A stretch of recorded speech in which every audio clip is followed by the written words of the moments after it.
Bonjour, on m'a demandé de faire une vidéo sur la question des mots-clés à l'école. En effet, les enfants ne sont pas toujours tendres entre eux. Alors, il y a notamment le fait que la différence n'est pas forcément bien vécue, mais même dans le monde des adultes, donc ils n'ont pas forcément le bon exemple toujours dans le quotidien, que ce soit dans les magasins de ce qu'ils peuvent entendre ou autre. Donc c'est important de pouvoir leur expliquer qu'on est tous différents et que cette différence, elle est belle euh, et, euh, et que c'est important de ne pas se moquer de cette différence. Autre élément aussi, c'est que les enfants, ils n'ont pas toujours les mots pour pouvoir exprimer qu'ils ne comprennent pas cette différence.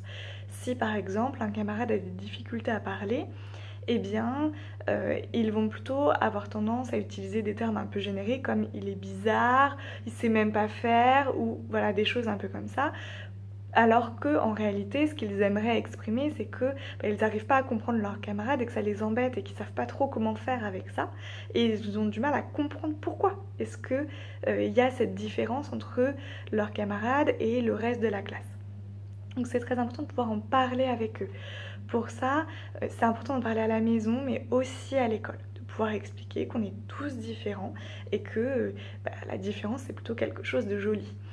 Et en plus de ça, ça peut être important aussi de leur expliquer un petit peu vraiment les différences en tant que telles. C'est-à-dire que, en effet, certains enfants vont avoir plus de mal à apprendre à parler, avoir besoin qu'on les aide. D'autres, ça va être pour apprendre à marcher, à courir. Et d'autres enfants vont avoir besoin de lunettes parce que s'ils n'en ont pas, eh bien, ils ne voient pas bien. Et de pouvoir vraiment leur expliquer concrètement ce qui se passe pour leurs camarades, ça peut les aider.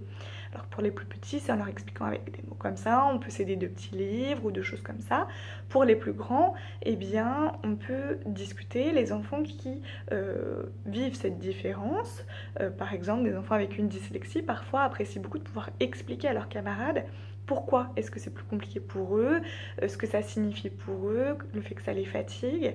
Je sais qu'il y a aussi des associations qui peuvent intervenir dans les écoles pour expliquer aux enfants la différence, les difficultés que peuvent rencontrer certains camarades. Ils peuvent même utiliser des outils, par exemple, c'est que parfois ils utilisent des lunettes pour leur montrer ce que c'est pour un camarade qui porte des lunettes au quotidien s'il ne les a pas. En fait, oui, en effet, il voit vraiment mal et donc lui, il a besoin de ces lunettes-là pour s'adapter, mais voilà, peu importe quelle différence, il y a plein d'outils qu'ils peuvent avoir pour montrer aux enfants ce que vit leur camarade au quotidien. Et ça permet d'éviter les moqueries puisque les enfants comprennent ce qui se passe pour leurs camarades. Donc ils vont pouvoir s'adapter à ça. C'est aussi important que vous puissiez solliciter l'école. Si jamais votre enfant revient et vous explique qu'il y a eu des moqueries à l'école, surtout n'hésitez pas. Allez en parler avec l'enseignant.